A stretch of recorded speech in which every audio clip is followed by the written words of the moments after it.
The topic of the session will be teach outcome orientation to yourself in your organization. For this contribution to the 2023 Product Owner Summit, we will be joined by Antti. Talking to Antti will be me, Christoph Weiss, and Oala Houston. Antti, could you please introduce yourself with a couple of words to our viewers? Yes, and thanks for inviting me. So it's Antti Tevanlinna here. Many people call me Tevis since the surname is such difficult. And I always have difficulty in introducing myself. I've been an engineer. I've been in software and been in software for maybe 20 years now. I did a long career at F-Secure, starting from developer to agile project management and release engineering and product ownership. And now I've been a consultant with Nitor for 5.5 years now.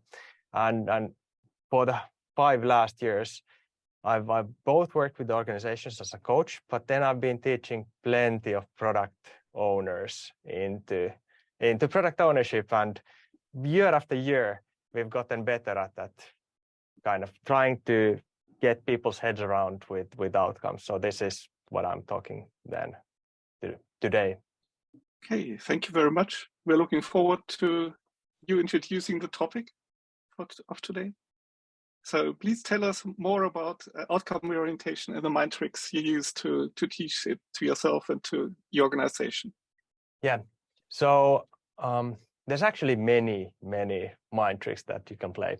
And while making a presentation out of the kind of things that we use, I actually came to the conclusion that like the tricks are secondary. The main thing is the mental model and the way to think about it.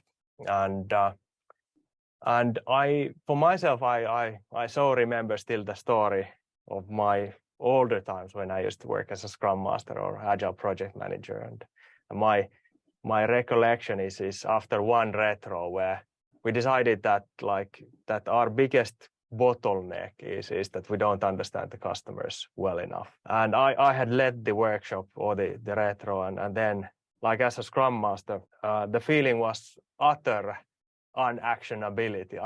I simply didn't know what to do, where to start, and how to get kind of how to change that. And luckily then after that, there's been a few things that I've kind of gotten in my head, and I'm trying to then bit by bit kind of transmit that over. And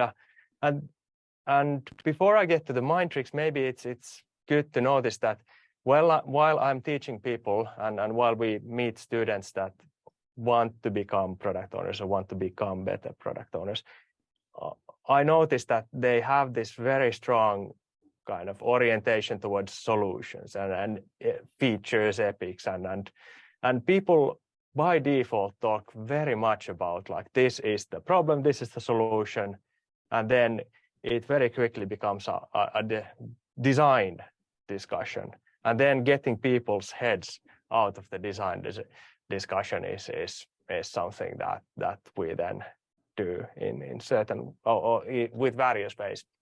And kind of to get to outcome orientation, I need to somehow go back to language, and language then kind of gives or brings forward the mental model that I'm searching for and that I'm transmitting forward.